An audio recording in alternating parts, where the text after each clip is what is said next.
Isa pong mapagpalang umaga sa ating lahat sa gabing ito. Bagamat po tayo ay ilan pa lang po sa ngayon, pero mamaya-maya lang po yan, pupunuin na po ng Ama yan.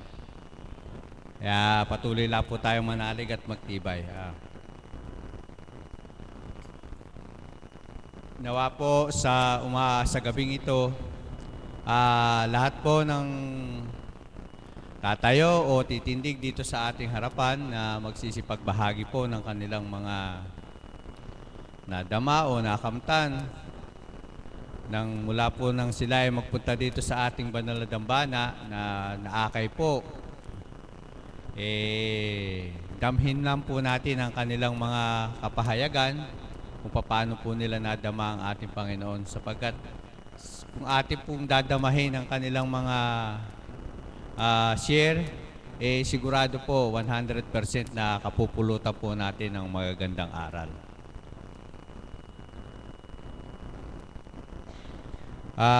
Sa gabi pong ito, ang una po nating magbabahagi ay ang ating kapatid na si May Perez ng Bustos. Palakpakan po natin ang ating kapatid.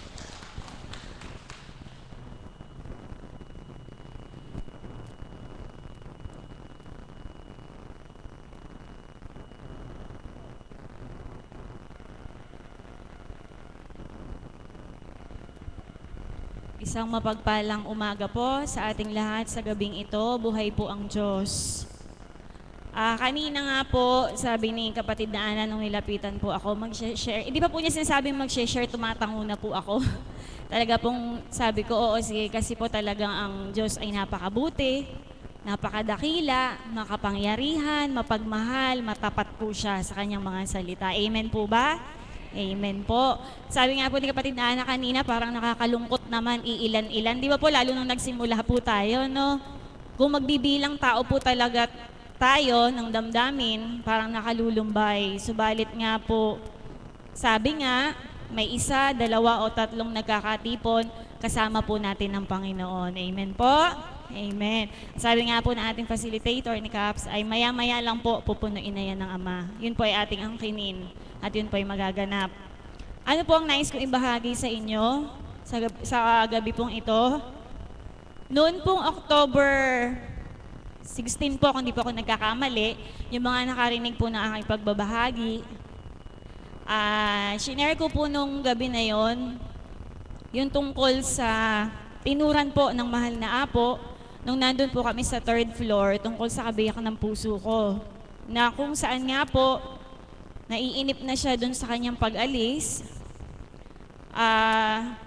Tinuran po ng mahal na apo. October po yon na pinaluluwas na po siya, pipirma ng kontrata, doon po sa nakarinig po ng aking pagbabahagi. Subalit nga po ang sabi ng Banal na Espiritu sa katauhan ng mahal na apo, pipirma po siya, subalit ang sasabihin nga daw po, kung nare-recall niyo po, ay come back on November. So nung pumirma po siya ng October na pumunta siya sa opisina, sa Makati po, wala pong pagkabula. Ang sinabi po doon ng kapitan nila sa opisina, pumirma po siya pero ang tentative pa po ay November. So talaga pong sabi ko nga po noon, buhay talaga ang Diyos. Wala pong pagkabula. Hanggang nag-November na nga po, ito na, pinakuha pa po siya ng training. Dahil tinuran din po nung last year, ito pong year na to, pero mga February, nung ma-promote po siya, tinuran po yun ng mahal na apo at yun po yung naganap. Talaga pong sabi ko nga, maipagsisigawan mo ang kadakilaan ng Ama. Talaga pong ginagamit niya ang ating minamahal na apo Kunching.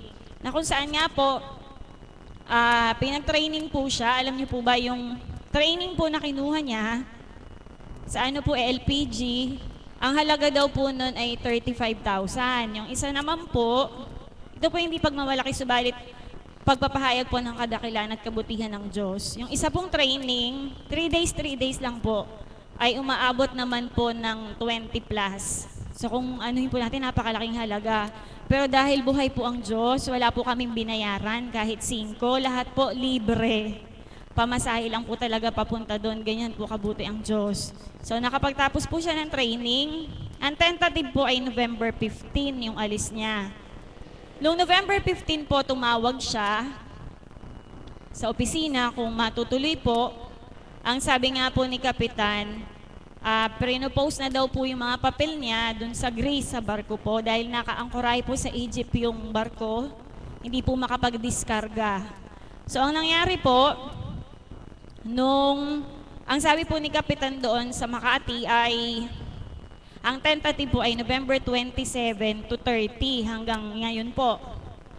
So yun na po yung inangkin namin hanggang sa, nung pagkatapos po niyang tumawag, nakaka-chat po niya yung mga kasamahan niya doon sa pupuntahang barko dahil naka-angkorahe nga po sila, may signal. Yung pong boson, yung posisyon po niya napapalitan yung nandoon. Ang sabi po sa kanya, Dennis, huwag ka munang sumampa, sabi po sa kanya. Kasi may pinagagawa akong bahay. January na lang daw po, nakikiusap po sa kanya. Sabi niya, gusto ko na rin, kasi medyo matagal na rin naman akong nakabakasyon. Sabi po niya, nag-uusap sila. So medyo nanghina na naman po siya. Katulad po nung dati, sabi ko nga, wag pong ganun yung kanyang damdamin.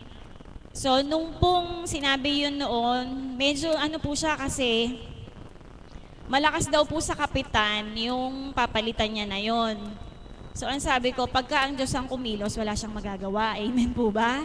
So ang nangyari po, ganun po medyo nag-aalinlangan siya. Sabi ko, huwag kang mag-alinlangan sapagkat ang salita ng banal na Espiritu sa katauhan ng mahal na Apo Conching na naganap na sa buhay ko mula nang mapadako ako sa dambana ay walang pagkabula. Napakarami ko na pong naibahagi kahiwagaan ng Ama.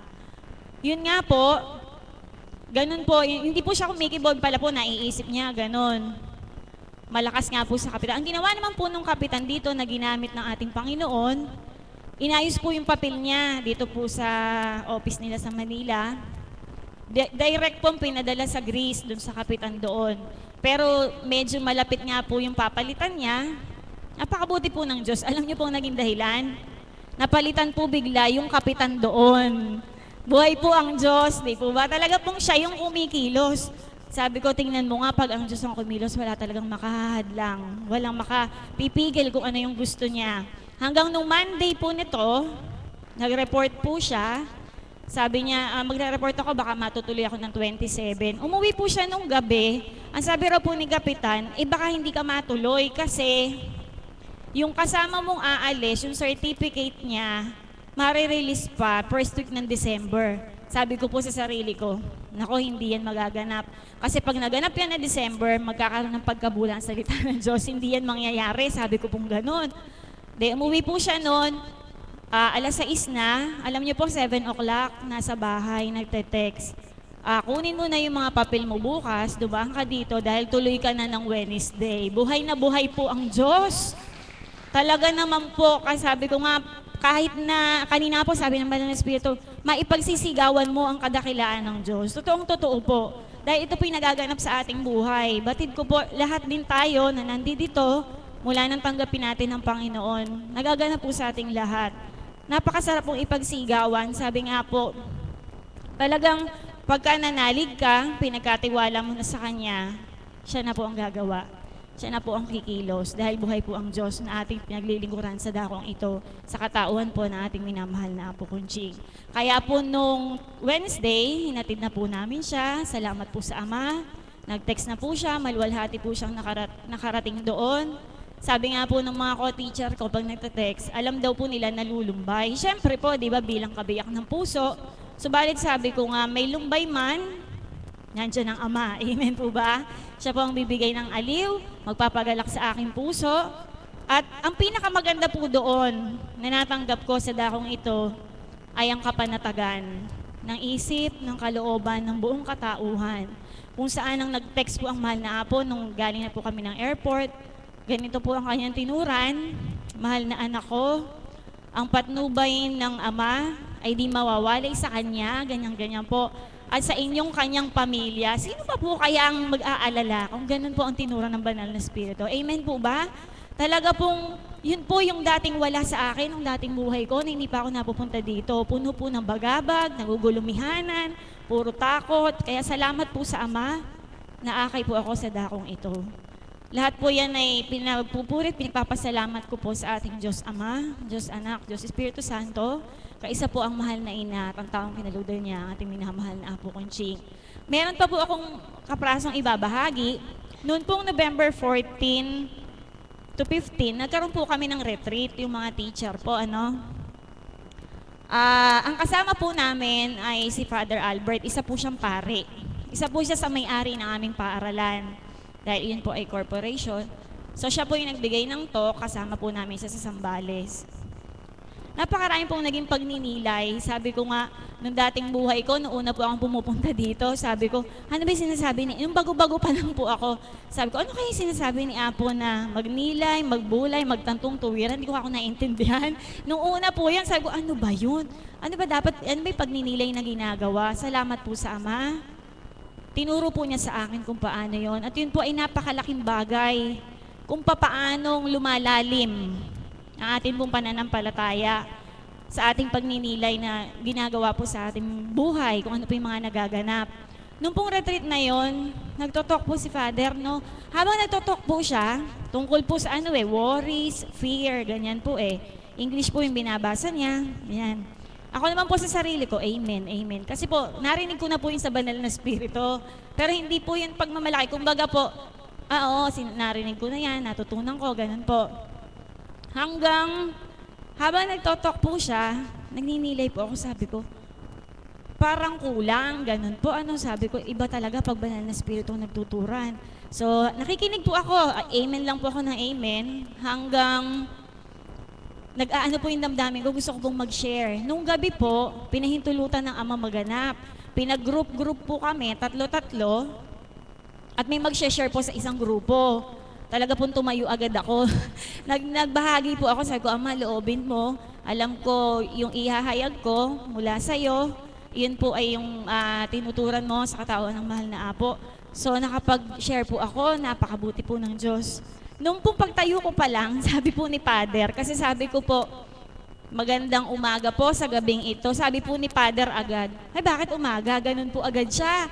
Di sabi ko, opo, talagang magandang umaga dahil pagka po umaga, laging may pag-asa. Tumigil na po siya. Tumahimik na lang po siya. Habang nagbabahagi po ako, galak ang puso sapagkat alam ko po, nadadama niya yung binabahagi ko po, nakalooban ng Ama. Sabi nga po ni Teacher Jo, amen daw po ng amen si Father. Sabi ko, talagang ang Diyos ang kumikilos. Tapos po, siyempre hindi man po lahat ng co-teachers ko ay naakay na dito. So yun po, narinig nila, nakapagdagdag kaalaman sa kanilang spiritual na buhay. Ito po hindi pagmamalaki po, yung pagbabahagi ng kadakilaan ng Ama. Hanggang po nung inabukasan ng umaga, dahil gabi po yung sharing eh. Nung umaga po, nilapitan ako ni Father, sabi po niya, may sinasalihan ka bang prayer group? Ganyan po yung tanong niya. Sabi ko, opo. Ano yun? Sabi ko, Kapatirang Divine Mercy po sa Paligi, Candaba, Pampanga. Sabi po niya, ay ganun. Ano yun? Sabi ko, anointed po si Apo Kunching, ng banal na spirito, ganun. Sabi niya, kaya pala magaling kang magsalita. Sabi ko, hindi po ako yung magaling, ang Diyos po ang magaling. Amen po ba? Siya po yung naglalad, ginagamit lang po. Sabi ko nga po gano'n, sabi niya, kaya pala gano'n po siya. Dama ko po nung gabi, medyo nag-iisip na siya, ba't po yung gano'n yung pagsasalita.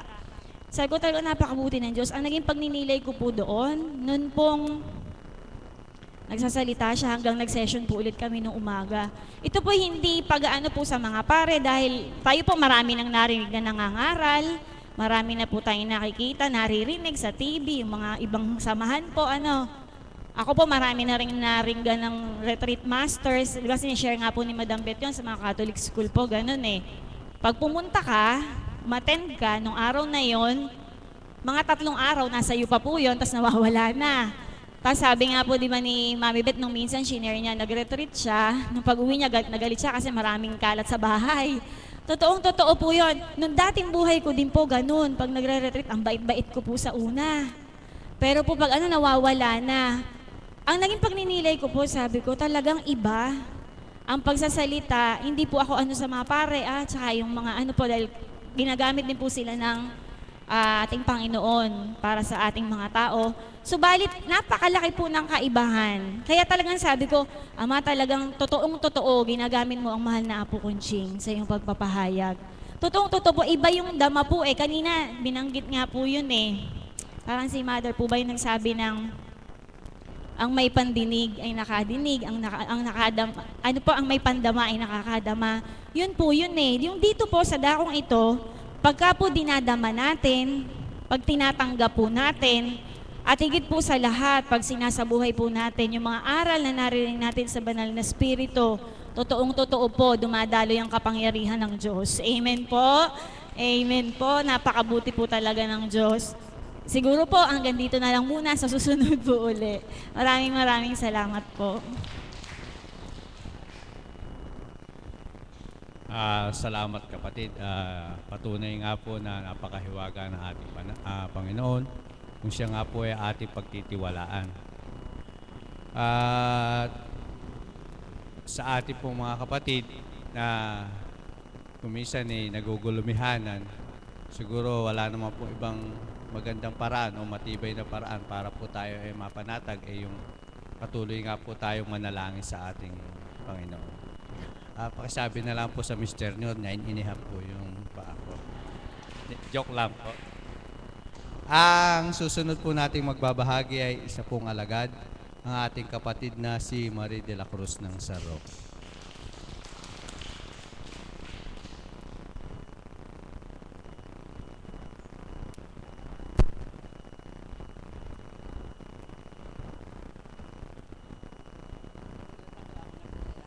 Buhay po ba ang Diyos? Palakpakan po natin ang buhay ng Diyos. Hi, Cassie. To all my friends watching us now, thank you very much. Hi. Magandang gabi po sa umagang ito.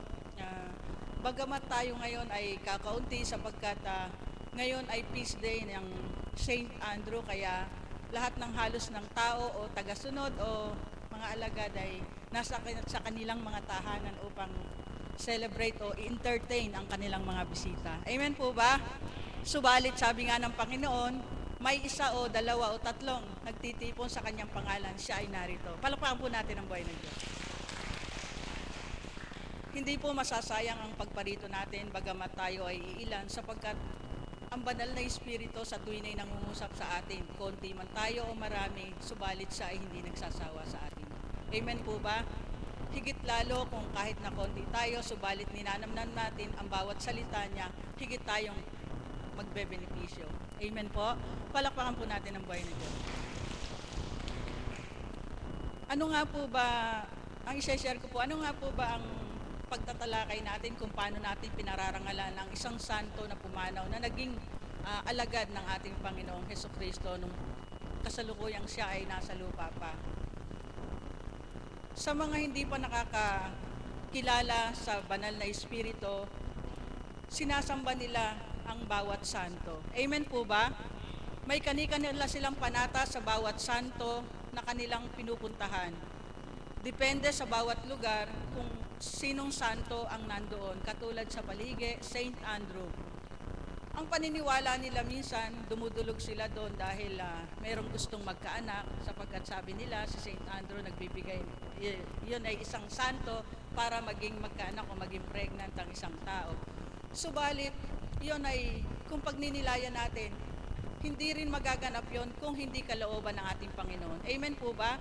Sapagkat ang alagad na si Saint Andrew ay umaasa lamang din sa ating Panginoon. Palakpakan po natin ang buhay na Diyos. Kaya nga, dito tayo napupulaan ng ibang relihiyon dahil daw tayong mga Katoliko ay halos lahat ng santo ay sinasamba natin. Subalit mapapalad tayo na mga nabuksan na dito sa dakong ito sapagkat nauunawaan na natin kung ano nga ba ang dapat natin gawin at kung paano nga ba natin pinangrarangalan ang isang mga santo, ang isang santo. Iyon ay ating hindi natin sila sinasamba kundi hinahalin tulad natin o gusto nating magawa ang mga nagawa nila nung unang panahon na sila ay nabubuhay pa dito sa lupa. Amen po ba? Sapagkat yung mga mabubuti nilang halimbawa na iniwan dito sa lupa, iyon ang sinusundan natin upang makatalima rin tayo sa kalooban ng ating Panginoon, pero hindi natin sila sinasamba. Amen po ba? Kaya kung may magtatanong sa inyo na ibang relihiyon, minsan dyan tayo tinutulog sa, alam nyo kung paano nyo ipaliwanag na ang isang santo ay hindi natin sinasamba, kundi ginugunita lang natin ang magagandang halimbawa na kanilang ginagawa dito sa lupa nung sila'y nabubuhay pa. Amen po ba? Palakpakan po natin ang buhay na Diyos. Kaya, mapapalad tayo mga kapatid sapagkat tunay nga na pinagpala ang dakong ito sapagkat sa dami-dami ng lugar sa buong mundo napili ng Panginoon, nababaan ng kanyang espiritu ang dakong ito na kung saan nakilala natin ang tunay na Diyos na lumikha sa atin, na nagbigay buhay sa atin. Sa bawat araw, sa bawat oras, sa bawat minuto, ang kanyang pagpapala ay laganap sa atin. Amen po ba? Wala man tayong salapi o kapos man tayo sa salapi o sa mga mararangyang bagay. Subalit, sa araw-araw na pagmulat ng ating mata na tayo ay malakas, may maliwanag na pag-iisip, iyon ay isang biyaya na natin na nakakamtan mula sa ating Panginoon. Amen po ba? Sapagkat ang isang paggising natin sa umaga o pagtulog natin sa gabi na may kapayapaan tayo, iyon ay pagpapala na. Hindi kayang bili ng salapi. Amen po ba?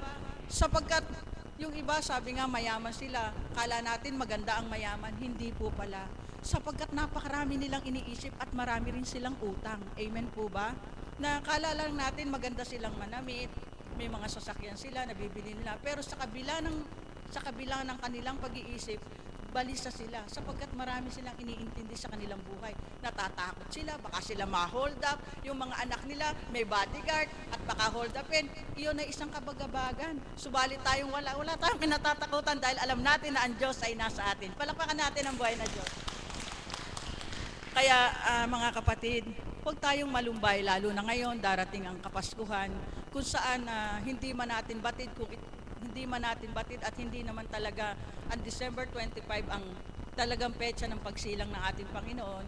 Subalit, sa ating lahat na Katoliko, ito ay ginugunita natin na pagsilang niya ng December 25. Huwag tayong malumbay kung hanggang sa ngayon, di pa tayo nakakatanggap ng bonus o anuman kailangan natin na may mga gusto tayong bigyan o bigyan ng regalo, bahaginan.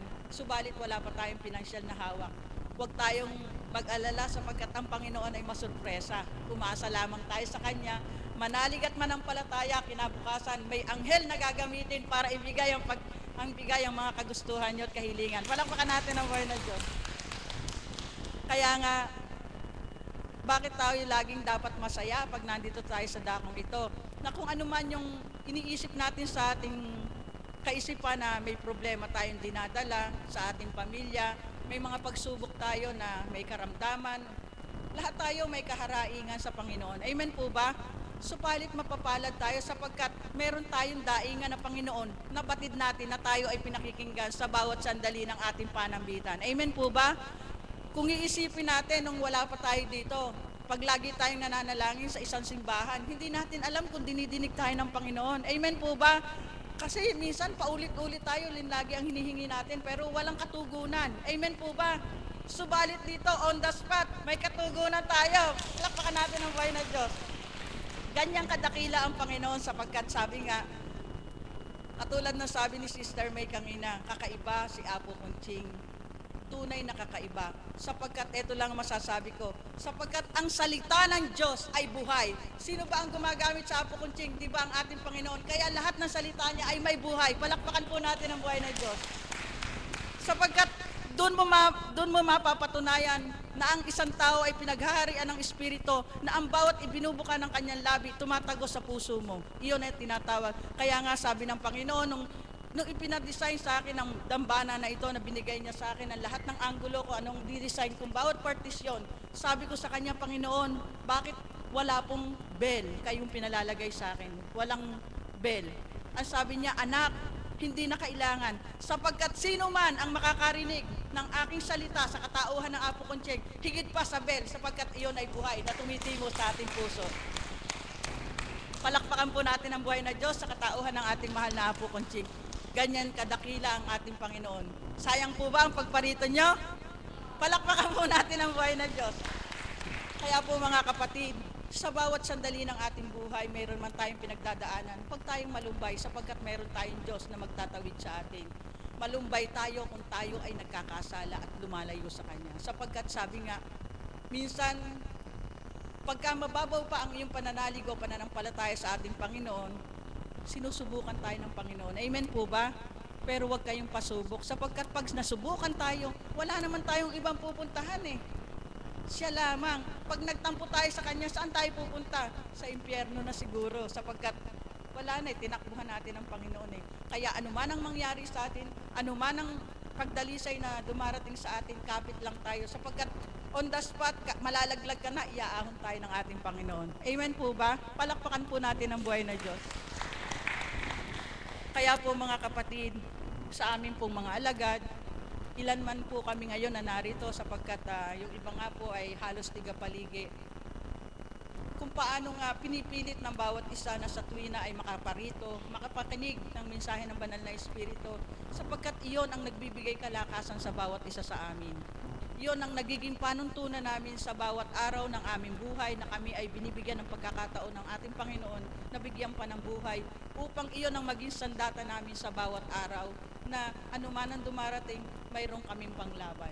Amen po ba? Ganon din po kayo, higit lalo kayo, sapagkat samantalahay natin ang panahon o ang mga bawat araw na pinahihintulutan ng ating Panginoon na iluwal ang kanyang mga salita sa katauhan ng ating mahal na Apo Kunching, sapagkat sabi nga, minsan lamang siyang daraan. Kaya tayong mga nadaraanan, sumama na lang tayo kahit saan pumunta ang banal na Espiritu. Palakpakan po natin ang buhay ng Diyos. Kaya po mga kapatid, ang tangi ko lamang pong iiwan sa inyo, ano man ang pinagdadaanan natin sa buhay, mahirap man to, may sakit man to, kasi nga sabi nga habang lumalapit tayo sa Panginoon, lalong lumalapit ang kalaban sa atin. Subalit huwag tayong magpatalo sapagkat lagi kong sinasabi tuwing magbabahagi ako dito, kung nasaan ang Kristo, nandoon ang kalaban, subalit may pagkakaiba silang dalawa. Ang Kristo, lahat alam kung anong nasa isip natin. Hindi pa man natin gagawin, alam na niya kung anong susunod natin gagawin. Subalit ang kalaban, hindi niya alam ang ating gagawin hanggat hindi naririnig sa ating mga labi. Yan po ang sekreto para hindi kayo laging nadadali ng kalaban.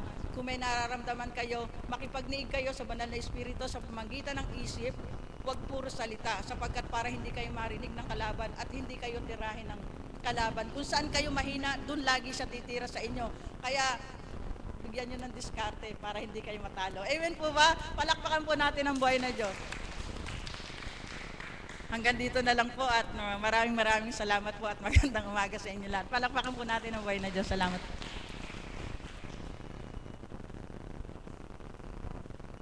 Muli po, salamat sa inyo kapatid. Kagaya nga po ng tinura ng ating kapatid na nagbahagi, nawa nga po ay patuloy tayong makasunod at makatalima sa ating banal na Diyos. Ang susunod po nating magbabahagi ay ang ating Mother of the House, si Mother Marisa po. Salamat po, Ama. Buhay po ba ang Diyos? Alam niyo po, sabi ko kanina kay kapatid na Ana, minsan nahihiya na ako magbahagi. Subalit, ang udyok ng Panginoon sa puso ko, ang pasubali po niya, anak, bakit ka mahihiya sa kanila? Samantalang sa tuwina ang pinangangalandakan niyo ay ang aking pangalan at ang ginagamit ko ang Apo Kunching niyo. Buhay po ba ang Diyos? Amen po ba yun? Alam niyo po, habang nagbabahagi Sister May, totoo po yun, sapagkat yung pananalig po niya, kapag itinuon mo sa isip, sa puso mo na yun ang magaganap, yung sinambit ng banal na Espiritu, walang makakahadlang. Amen po ba yun? At habang si kapatid na Marie naman nagbabahagi tungkol sa mga santo, na-remind ko po kung sino po yung nakarating sa may Santa Cruz, sa may Avenida, magtaas nga po ng kamay. Di ba doon yung simbahan po nila, may isang lugar doon, yung parang adoration, yung isang lugar na puro santo talaga sila lahat. Alam nyo po, noong mga panahon na hindi ko pa alam yung dakong ito, lahat ng santo na yung paikot, siguro mahigit 20 yon, yung panyo ko, isa-isa ko po silang ginaganon. Ngayon, naalala ko po, mali po pala yun. Amen po ba yun? Sapagkat yung lahat ng santo na yun na inikutan ng panyo mo, isa lang po pala magpapatupad ang ating Panginoon. Boy mo ba ang Diyos? At salamat sa Ama, sapagkat ang maling pananalig at pananampalataya noon ay natuwid na po ngayon. Habang kanina po napakasakit po ng aking ulo at yung aking mga dalawang mata ay parang may mga buhangin ang pakiramdam ko po. naranasan ko Kapatid Dory. Yung mata ko po parang mabuhangin. At kapag sinasalat mong ganyan, parang napakasarap kamutin. Subalit kanina po, sabi ko kay kapatid na Pearl, para ako nahilo. Sabi ko sa kanya, siguro nag-spray ka na naman ng salamok. Ano po? Umuwi muna kami. Hanggang umakyat kami sa taas, naabutan ko si kapatid na Ana. Andun yung kanyang baby. Sabi ko kay Chris, anak, maaari po bang magpahaplos ako sa'yo ng ulo? Napakasakit ng yung ulo ko, parang manhid. Di habang hinahaplos po niyang ganun, sa isip ko lang po, siguro sa kanya yon hard na. Sabi ko, anak, hindi ko nararamdaman yung haplos mo eh. Baka pwedeng dagdagan mo pa. Yung sabunutan mo ako, sabi ko sa kanya, hindi ko po maramdaman.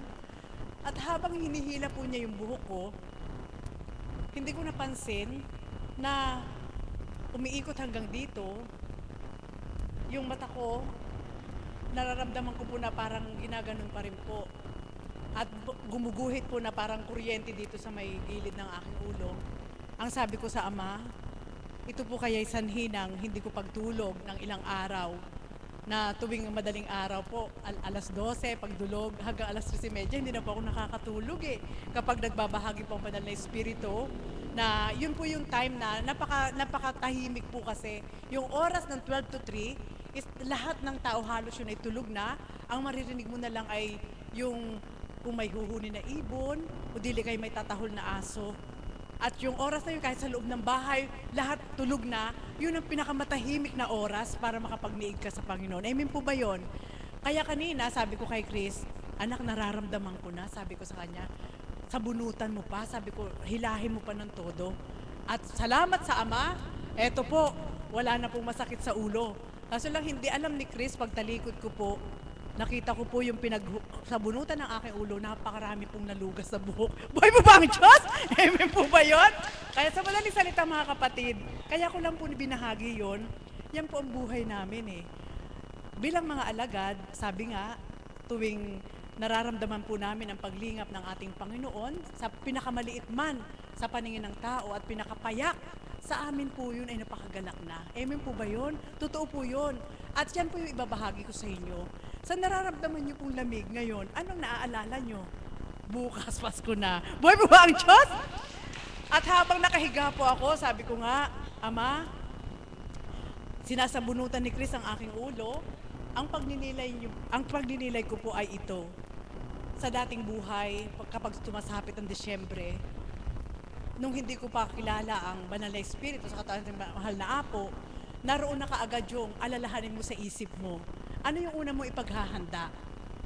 Malapit na ang Pasko, may mamamasko sa'yo, paano kung wala kang pera? Amen po ba yun? Buhay po ba ang Diyos? Yan po yung mga kaukulan na nire-remind ni God para makita nyo po yung, pwede nyo rin pong ibalik tanaw yun, yung nakaraan ninyo, para makita nyo po kung paano kumikilos ang Diyos sa buhay nyo. At binalik tanaw po niya ako nung bata ako, na anak, nung bata ka, siyempre po mahirap lang po kami. Simula pagpasok ng Disyembre, kinukulit ko na yan ng tatay ko na ibili ako ng bagong damit. Amen po ba yun? Sa kabila na noon, hindi pa masyado akong pamilyar doon sa binibigay ng mga ninong at ninang ay pera. Sanay po kami sa probinsya namin na ang binibigay po, may plastic ka lang, bibigyan ka ng 2 pirasong tinapay, hanggang mapuno po yun. Kami mga magkababarkada na mga malilit na bata, sa oras na nakaikot na po sa mga pinamamaskuhan, palakihan po kami ng balot ng tinapay kung ilan po, nagbibilang po kami niyan. Yun, niremind po sa akin kanina ng Panginoon. At hanggang, syempre po, bawat kaganapan, iba-iba ano po, naranasan ko po mag-caroling, naranasan ko rin po na maging member ng choir noon sa amin. At hanggang nung, yun nga, dumating na sa akin yung yugto ng aking pagdalisay, pagsubok sa buhay, naranasan ko na rin mag-isa. Buhay po ba ang Diyos? Amen po ba yun? At gayon po, sobrang galak ng puso ko sapagkat ang bawat dampi ng hangin ay nagpapaalala na kung sa unang buhay, ang pinaghahandaan ko ay ang mga kailangan, ang pinaghahandaan ko po ay ang mga kaukulan, ngayon iba na. Amen po ba yun? Kayo po ba? Nararamdaman niyo po ba yun sa sarili niyo? Bukas, Disyembre na bukas. At nung ako po ay nagkaroon ng hanap buhay, sabi ko nga po sa inyo, naroon po nung nasabik po ako na sa oras ng bago magpasko, talaga pong lahat ng gusto ko bibilhin ko kahit wala akong pera. Ibibigay ng Panginoon yung kaparaanan na mabibili ko yun, na makita ko lang siya maganda siyang tingnan. Pero alam niyo po, ngayon, sa puso ko, nararamdaman ko, Ama, ganun po pala pag nasa sayo na. Kahit wala kang hawak, kahit wala kang alam na magkakapera ka, wala ka nang alalahanin. Amen po ba yun? Buhay po ba ang Diyos? Totoo po yun. Sapagkat sa unang buhay, kapag malapit ang Pasko at ang salapi mo'y kunti lang, hindi ka na makatulog sapagkat iisipin mo na kaagad, may pupunta sa iyo mga inaanak, may pupunta sa iyo mga ganito. Minsan iisipin mo magtago ka na lang. Kaso na hindi ka makakatago sapagkat sa lalabasan mo may aabang din sa iyo. Buhay po ba ang Diyos? Alam niyo po mga kapatid, talaga po napakabuti ng ating Panginoon. At ngayon ko po higit naramdaman sa ngayong oras na ito na pinadadampi po niya ang lamig ng hangin. Yun po pala ang pinakamasarap ngayon. Kapag ikaw ay nakasumpong na sa ating Panginoon at sa bawat araw ay may nag-uulat, kaukulan sa kanyang kabutihan, hindi mo na pala ipaghahanda yung mga bagay na gayon. Amen po ba yun? Kundi ang ipaghahanda mo sa tuwina. Ngayon, alam mo na kapag sumasapit ang Disyembre, ang ipaghahanda mo ay ang sarili mo. Buhay po ba ang Diyos? Amen po ba yun? Nasabi nga, sa totoo lang po, simula po yata nung naglingkod po kami, magwawalang taon na po ako. Siguro po mabibilang na lang sa aking kamay kung kailan ako bumili ng damit. Mabibilang na lang po sa aking kamay kung kailan ako, halos wala na, simula naglingkod po ako, hindi na ako nakapanood ng sine. Yung mga ganung bagay, ano po, kaya ko lang po ito inuulat sa inyo, binalik tanaw lang ako ng ating Panginoon, na lahat po pala ng mga bagay na gayon, sa unang buhay mo, kapag isinuko mo na sa ating Panginoon, ibalik tanaw man niya sa'yo, hindi ka na magkakaroon ng interes na balikan pa yon. Buhay po ba ang Diyos? Amen po ba yon? Sa madaling salita mga kapatid, ang dakong ito, kung paano ang lugar na ito ipinaghanda ng Diyos para sa ating lahat, nawa tayong lahat po ay maging handa rin po. Sapagkat, sabi ko nga sa mahal na apo kanina, kagabi po, hindi na ako nag-text sa inyo, nakibaka po ako. Yung dati ko pong karamdaman na lumalaki ang aking tiyan, ay muli niyang pinadama sa akin. At nagnilay po ako, sabi ni kapatid na Pearl sa akin, kapatid, baka gusto mo magpa-check up, sabi niya. Talaga napakalaki po talaga. Na kapag sumisiksik po dito yung acid na lumalaki yung tiyan ko, halos hindi na po ako makahinga na mamanid yung ganito po. Ang tagal na panahon, siguro after 3 years, saka uli sumumpong at kagabi naranasan ko. Nagnilay po ako mga kapatid. Ang sabi ko sa Ama, ibaybay niyo po sa aking kaisipan ang maghapong ito kung saan ako nagkasala sa iyo. At ipabatid mo sa puso ko kung saan naman din ako nagkulang sa iyo. Sapagkat kung ako bilang tao, hindi ko makikita ang mali ko. Hindi ko rin makikita ang pagkakasala ko. Hindi ko rin makikita kung anong kulang ko sa iyo.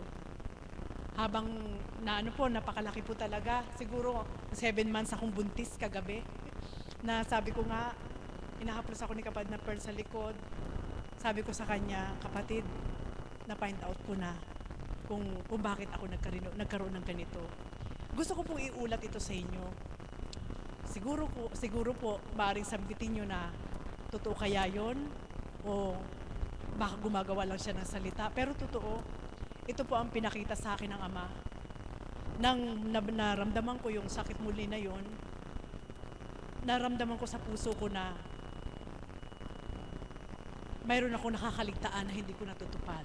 Amen po ba yon? Ano yon? Kahapon po kasi, mayroon akong nais maganap na talaga pong kinontrol ko sa sarili ko na may tinunguhan nga po, pumunta po kami sa Patay. So, nung pagpunta po doon, gusto ko mag-stay ng matagal. Subalit, naroon nga po yung kaukulan na may panawagan sa akin na kailangan i-prepare ko rin yung para sa anak ko dahil may aalis. Kailangan ko bumili, wala na akong time ngayon, aalis na po bukas. Di, umalis po ako agad at nagsamakay pa akong tricycle papunta sa SM. Umiikot ako, pero wala akong nararamdaman. At nung gabi na yon, doon ko naramdaman na yung unang gusto ng Panginoon sa akin ay ako mismo ang nag-control na hindi ko ginanap. Doon ko pala sabi ko sa mahal na apo, ganun po pala, pag may atas sa iyo ang Panginoon at ikaw mismo ay naging bilang tao at sinikil mo yun, may mararamdaman ka sa katawan mo. Buhay po ba ang Diyos? Salamat sa Ama sapagkat bakit ko po ito binahagi sa inyo? Totoo po yun, sapagkat ang ating Panginoon ay mapanibughuin. Bawat isa po sa atin, may mga kaukulan na nais ipatupad ang ating Panginoon. Kapag mayroon siyang nais ipatupad sa iyo, na sa palagay mo, sarili mo, nasiyahan ka na at ang ating Panginoon ay hindi ka pa rin mapapalagay. Amen po ba yun? At yung pamatok na ginawa po niya sa akin kagabi ay isang muling aral na higit na magsumakit ako na makatupad ako para sa Kanya. Buhay po ba ang Diyos? Nawa, ang pagninilay na ito ay makamtan nyo rin. Sapagkat sa aking pagninilay, sabi ko nga po, Ama, maraming salamat sa iyo sa mga ganitong kaganapan. Wala akong katanungan. Kung ang karamdaman na ito nire-remind mo sa akin para mapunuan ko yung kulang ko sa iyo, okay lang sa akin yon. At nakita ko rin po na sa kaparaanan na dulot niya po sa amin, sa pamamagitan ating mahal na Apo Kunching at sa ating lahat, doon ko rin naramdaman na ang ating Panginoon, hindi pala pinatay sa isip mo ang mangarap ka rin. Amen po ba yun? Kahit isang lingkod ka, ang pagkakaiba nga lang, sa unang buhay, kapag nangarap ka, aaksyon ka. Amen po ba yun? Gagawa ka ng paraan bilang tao para gawin mo yun. Subalit gayon, dahil anak ka niya, anak ka ng Ama, kapag nangarap ka sa isip mo lang, kahit wala kang gawin, kapag tinakda niya na ibibigay sa'yo, ibibigay niya sa'yo. Buhay po ba ang Diyos?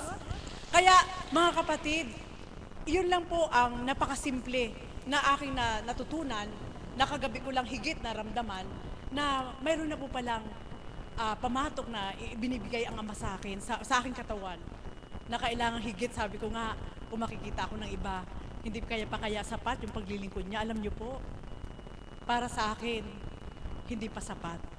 Sapagkat nung sa una po, nung ako'y unang naglilingkod, hindi ko alam kung paano, nahihirapan ako. At batid po niya ni Chang, kung paano ko iraraos ito, paano ganito. Noon, hindi ko alam. Subalit alam niyo po ngayon, sa pakiramdam ko po, napakadali lang, subalit pakiramdam ko pa rin, wala pa akong nagagawa. Buhay po ba ang Diyos? Kaya siguro, sabi ko nga sa inyo, kaya ko binahagi ito po sa inyo, suriin niyo rin po ang inyong mga sarili. At masarap, sapagkat yung kaparaanan na ibinibigay sa iyo ng Diyos ay kaparaanan para hindi ka mahiwalay sa Kanya. Amen po ba yun? Kaparaanan na kapag may naramdaman ka sa katawan mo, ma-evaluate mo ang sarili mo kung saan ka nagkulang sa Diyos, kung ano yung labis mo sa Kanya, at kung ano pa yung hindi mo nabibigay sa Kanya. Kaya kagabi po, nung sabi ko sa Kanya, Ama, na-find out ko na kung saan ako nagkulang. Alam niyo po, unti-unti po yung nawas out. Unti-unti lumiit ang aking tiyan, at hindi ko hiningi sa Kanyang pagalingin niya ako. Hindi ko hiningi sa Kanya na pagalingin niya ako, kundi kung ito ang kaparaanan mo, para lagi ako ma-remind na kailangang mapuspos ako sa iyo, okay lang po sa akin. Buhay po ba ang Diyos? Nawa po mga kapatid, maramdaman niyo po ang puso ko na sa pamamagitan ating mahal na Apo Kunching. Sabi ko nga sa kanya kanina, ganun po pala mahal na Apo. Kapag mayroon pa palang, so totoo po yun, pag may atas sa'yo na sinikil mong damdamin mo at hindi mo tinupad, o kung hindi naman, may naramdaman ka sa kapwa mo na inaatasan ka na hindi mo ginanap, sigurado may nararamdaman ka sa katawan mo. Kaya mga kapatid, ito iiwanan ko po sa inyo.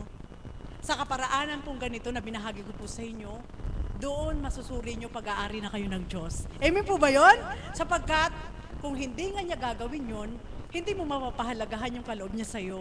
At hindi rin niya mapapahalagahan kung paano ka nagpapahalaga sa kaloob niya sa'yo. Amen po ba yun? Kaya nawa, ano man ang inyong maramdaman sa inyong katawan, huwag pagdaka-karaka-raka, isipin nyo na may sakit kayo. Huwag pagdaka-karaka-raka, isipin nyo baka mayroon akong ganito. Kundi magsuri din po kayo. Baka may reminder lang si God na gusto niya ipatupad sa inyo, subalit hindi nyo ginanap. Muli, magandang umaga at maraming salamat. Muli po, maraming salamat po, Mother, sa iyong napakagandang ibinahagi sa umagang ito. Nais ko po munang magbigay sa inyo ng maiksing announcement na sa mga buong kapatiran po ng Divine Mercy, kapatiran po ang mga ngasiwa sa misa sa parokya bukas po sa ganap po ng alas 6 ng umaga. Nawa po ang lahat po ay makadalo para po sa ating banal na misa. Isa pa po, para po sa mga kasama kong Kaps, muli po ako ay nananawagan sa inyo na nawa po ay makadalo po tayo sa ating buwan ng pagpupulong sa ganap po na alas 8 po ng umaga. Nawa po ang lahat po ay makadalo rin at wala pong maging hadlang para po sa tayo ay makadalo sa ating pagpupulong. Bago po ang lahat, nais ko po munang tawagin ang ating kapatid na hinihiling po ng ating mahal na apo na umawit. Ito po ay talent ko. Ay, hindi po. Sorry po. Joke lang po. Si kapatid na Sheila Gamboa. Ay, mananghaya po pala. Ay, mangahas po pala. Mangahas.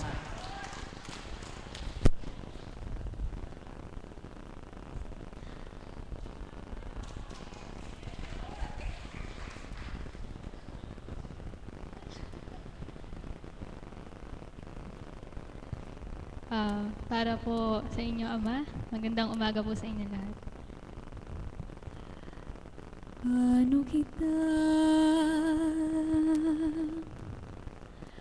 mapasasalamatan sa buhay mong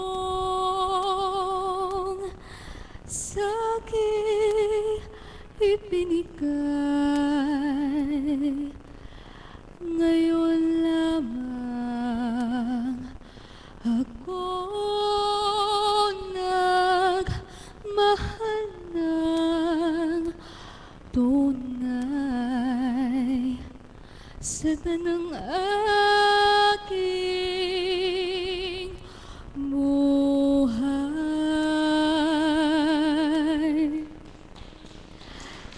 Sapat na ba ang ako ay mangakong mananatili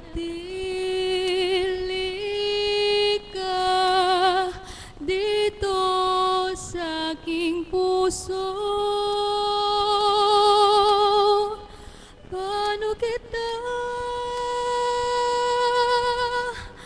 mapasasalamatan? Sapat na bang mahalin lang kita magpakailan pa man? Sapat na ba ang ako ay mangako mananatili ka dito sa aking puso? Paano kita mapasasalamatan? Sapat na bang mahalin lang kita? Sapat na bang mahalin lang kita? Sapat na bang mahalin lang kita magpakailan pa man? Thank you po.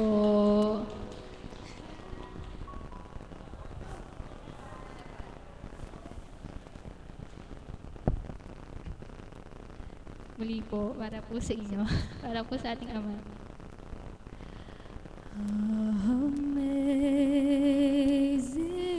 grace, how sweet the sound that saved a wretch like me.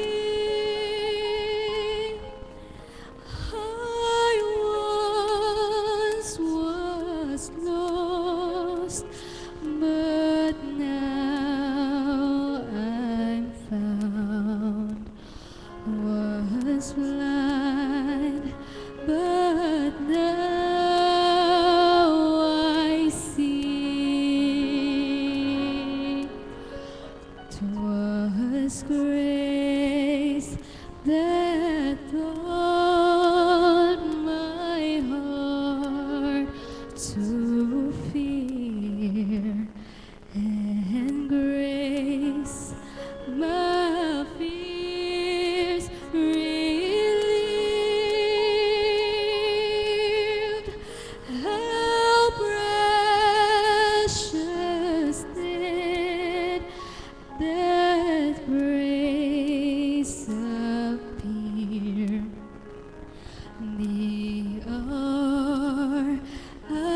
Salamat po. Magandang umaga po ulit sa ating lahat.